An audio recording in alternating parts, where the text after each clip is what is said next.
Yeah, 3 separate investigations into this incident are ongoing. Officers, attorneys looking to see what exactly happened and if the officers' actions were justified. No timeline yet as to when we'll find those answers, but today we did get to speak to the family of Ryan Hinton. That's the suspect who was fatally shot. They're giving us more insight as to how it is that he got to be here that day.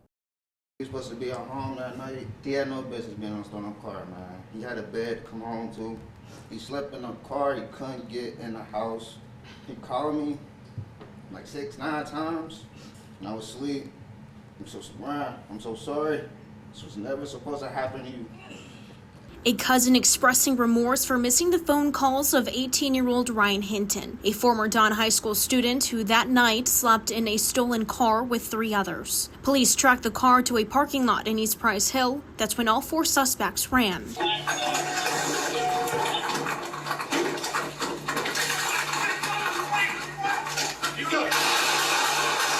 In 6 seconds, Ryan's life ended. He was fatally shot in the chest and arm by an officer. What we saw was disturbing. The family was upset, as you can imagine. The Cochran firm has launched its own investigation into the shooting that was captured on a blurry body cam. The lens in that body camera cost 8 cents. So of course, when you have an officer running as well as someone else, it's probably going to be blurry. What that leaves us with is we do not have a still photo that is crystal clear to show anybody with a gun in the hand. However, that being said, we do know that he exited the vehicle with a gun in his hand. The officer saw that. We do know that at one point he stumbled, had that same gun still in his hand. It hits the ground. He gets up, still has that same gun in his hand. Police say Hinton ran through these 2 dumpsters before confronting an officer on the other side. Police say when Hinton reappeared, he had a gun in a bladed position. As they're running towards them, because of the angle, you actually have them running to where they're facing at you, but they're in a bladed position to where they're not completely exposed, they're only partially exposed. Police Chief Teresa Thigi and FOP President Ken Kober say officers don't have to wait for someone to shoot at them for them to perceive a threat. In this case, you have someone that is running with a firearm, running towards you, and then points it at you.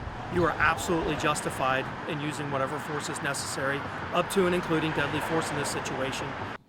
We are answering or looking for the answer through our investigation of whether or not it was proper, whether or not the policies were followed appropriately, and whether or not by law and by facts that tragic death was considered in the eyes of the law is justifiable. I can promise you, under no circumstance are the family members who were here will ever believe that it was justifiable.